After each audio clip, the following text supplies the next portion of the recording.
सुरजेवाला और पीसीसी अध्यक्ष गोविंद सिंह डोटासरा के खिलाफ परिवाद दर्ज की गई है। इस परिवाद में लक्ष्मीकांत भारद्वाज ने कांग्रेस के दोनों नेताओं पर रचित दस्तावेज और ऑडियो टेप के आधार पर बीजेपी के नेताओं की मानहानि करने का आरोप लगाया है।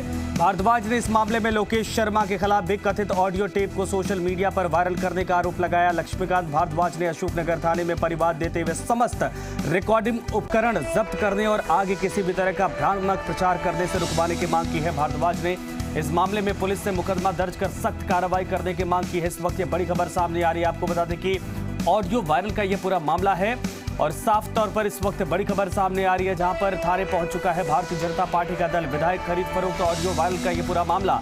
बीजेपी नेता पहुंचे जयपुर के अशोक नगर थाने। कांग्रेस नेता रणदीप सुरजेवाला और पीसीसी अध्यक्ष गोविंद सिंह डोटासरा के खिलाफ परिवाद दाखिल करवाई गई है। ऑडियो वायरल मामले में दोनों नेता पर मानहानि का आरोप लगाया गया है। इस परिवाद में लक्ष्मीकांत भारद्वाज ने कांग्रेस के दोनों नेताओं पर कूट रचित दस्तावेज और ऑडियो टेप के आधार पर बीजेपी के नेताओं की मानहानि करने का आरोप लगाया है। शशि मोहन शर्मा इस वक्त हमारे साथ हमारे सहयोगी फोन लाइन पर जुड़ गए हैं। शशि, पूरी जानकारी क्या है इस वक्त?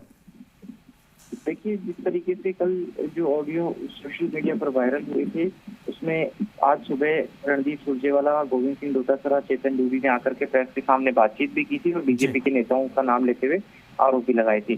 उसी मामले में अब बीजेपी के प्रवक्ता लक्ष्मीकांत भारद्वाज ने एक परिवाद दिया है, जिसमें रणदीप सुरजेवाला, गोविंद डोटासरा और साथ में लोकेश शर्मा का नाम इसमें शामिल करते हुए परिवाद दर्ज कराया है। मुकदमा दर्ज करने की मांग की है। उनका कहना है कि जो करते हैं सोशल मीडिया पर जो चीजें वायरल की गई हैं वो गलत तरीके से रिकॉर्ड की गई हैं। उन्होंने रिकॉर्डिंग उपकरण भी जब्त करने की मांग की है। साथ ही कहा है कि इस मामले में ठोस कार्रवाई की जाए और जो भड़काने की कार्रवाई की गई, गलत मानहानि करने की कार्रवाई की गई, उस पर भी एक्शन लेने की मांग पुलिस से लक्ष्मीकांत भारद्वाज ने की है। इसके साथ ही बीजेपी विधि प्रकोष्ठ के सुरेंद्र सिंह नरूका भी उनके साथ मौजूद रहे। अशोकनगर थाने में यह मामला दर्ज कराया गया है। जी शशि, आप बने रहिए हमारे साथ। पहले भारतीय जनता पार्टी की तरफ से पूरे मामले पर जो बयान आया है वो एक बार दर्शकों को सुनवाते। देखिए, पिछले कुछ दिनों से प्रदेश में जिस तरह का राजनीतिक घटनाक्रम बना हुआ है, उसमें कांग्रेस पार्टी ने एक षड्यंत्र किया है। मुख्यमंत्री जी के घर से मुख्यमंत्री जी के ओएसडी ने उसमें एक ऑडियो वायरल किया। उन्होंने अपने फ़ोन से मीडिया के लोगों को दिया और उसमें कहा कि साहब इस ऑडियो में भारतीय जनता पार्टी के नेताओं की आवाज़ है और सरकार गिराने की कोशिश कर रहे हैं, खरीद फरोख्त कर रहे हैं। उसके बाद उसी ऑडियो को आधार बनाकर आज सुबह कांग्रेस पार्टी के राष्ट्रीय महासचिव रणदीप सुरजेवाला, जो प्रवक्ता है कांग्रेस पार्टी के प्रदेश अध्यक्ष गोविंद डोटासरा, महेश जोशी जी और कांग्रेस पार्टी के अन्य नेताओं ने भी उसी ऑडियो को मीडिया के सामने पढ़कर सुनाया और लोगों को के बीच में भारतीय जनता पार्टी के नेताओं को अपमानित करने का काम किया, भारतीय जनता पार्टी के नेताओं और भारतीय जनता पार्टी को बदनाम करने का काम किया। इसीलिए हमने 124A का जो मुकदमा उन्होंने दर्ज कराया है उसके ऊपर भी हमको आपत्ति है। उसको भी उन्होंने एक हथियार बनाकर भारतीय जनता पार्टी के नेताओं को डराने धमकाने और उनको दबाने का काम करने के लिए किया। इसलिए हमने उनके खिलाफ एक मुकदमा आज यहाँ अशोकनगर थाने में दर्ज करवाया, जिसका हमने रिसिप्ट ली है। हम चाहते हैं कि राजस्थान की पुलिस इसके ऊपर कार्रवाई करे। कौन कौन नामजद है इसमें? रणदीप सुरजेवाला, गोविंद डोटासरा, महेश जोशी जी और लोकेश शर्मा। शशि, साफ तौर पर यह है कि नाम लेकर इन्होंने कहा कि किसके खिलाफ हमने परिवाद दाखिल करवाई है और किस तरीके से एक षड्यंत्र के तहत जो कि भारतीय जनता पार्टी के नेताओं को बदनाम करने की कोशिश की जा रही थी। शशि जी, संजय, अपना सवाल दोहराएंगे?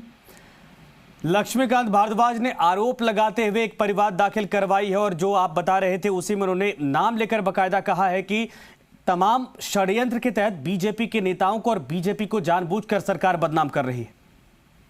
देखिए संजय, यही बात बीजेपी के प्रवक्ता ने कही है कि जानबूझ करके बदनाम करने की कोशिश की गई है। साथ ही उनका ये आरोप है कि जो जिस तरीके से बीजेपी के कार्यकर्ताओं को उकसाया गया है गलत नाम लेकर के, झूठा नाम लेकर के, वो उकसावे की कार्रवाई प्रदेश की शांति भंग कराने की कोशिश की दिशा में देखी जानी चाहिए और ऐसे किसी भी कदम को रोकने की जिम्मेदारी पुलिस की होनी चाहिए। उन्होंने कहा कि जो रिकॉर्डिंग है, ऐसा लगता है कि कोई इंटेलिजेंस एजेंसी की तरफ से रिकॉर्ड की गई थी और उसको किन उपकरण से रिकॉर्ड किया गया, अगर एजेंसी की तरफ से नहीं तो और कहीं से आई है तो वो सोर्स भी पता होना चाहिए, जिससे कि भविष्य में इस तरह की किसी भी गतिविधि को रोका जा सके। चूंकि शशि ये पूरा मामला भी एसओजी के अंडर में भी है, तो क्या ये माना जाए कि एसओजी जब पूरे मामले पर कार्रवाई कर रही है उसके बाद बीजेपी का ये एक तरह से रिपोर्ट दर्ज करवाना?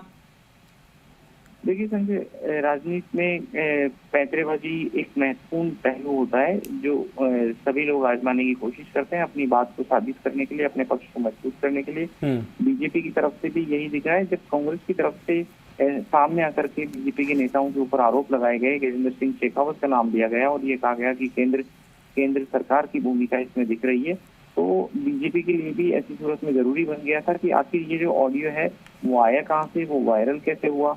हालांकि कांग्रेस ने अपनी बात में इस बात का जिक्र किया है अपनी एफआईआर में कि मीडिया रिपोर्ट के हवाले से उन्हें पता चला कि इस तरह का ऑडियो कोई सर्कुलेट हो रहा है। लेकिन जो ऑडियो आया उसका मूल सोर्स जानने की जिज्ञासा भी बीजेपी की है। हालांकि उन्होंने ओएसडी का नाम लिया है, टीम के ओएसडी का नाम लिया है, लेकिन उनके पास कहाँ से आया यह जानने की जिज्ञासा भी बीजेपी की, और इसका जिक्र उन्होंने परिवाद में भी किया है। जी संजय, तो क्या ये माना जाए कि बीजेपी की तरफ से जो इस वक्त एफआईआर या परिवाद दाखिल करवाई गई है, इसके बाद कल भी एक बार फिर से राजनीति गरमाएगी पूरे मामले पर, क्योंकि अब तो मसला पुलिस, थाने और कोर्ट तक पहुंचता जा रहा है दोनों तरफ से? देखिए संजय, दोनों तरफ से मुद्दा कोर्ट और पुलिस तक पहुंच रहा है। ऐसे सूरत में जब इस पूरे मामले में एसओजी ने 3 मुकदमे अलग अलग दर्ज कर रखे हैं और अशोकनगर थाने में परिवाद दिया गया है, संभव है यह मुकदमा भी उसी से जोड़ दिया जाए। हालांकि कैटेगरी दोनों की अलग अलग हो गई है। यह मुकदमा बीजेपी ने दर्ज कराया है और बीजेपी ने अपने नेताओं के खिलाफ दुष्प्रचार का आरोप लगाते हुए मुकदमा दर्ज कराया गया है, जबकि जो एसओजी में मुकदमे है वो राजद्रोह के मामले के दर्ज है। आईपीसी की सेक्शन 124A से वो जुड़े हुए मामले हैं और आने वाले दिनों में आप देखेंगे कि यह मामला और बढ़ेगा। अदालती प्रक्रिया, पुलिस के साथ इसमें दूसरी जांच एजेंसियां भी इस पूरे मामले में उनकी भूमिका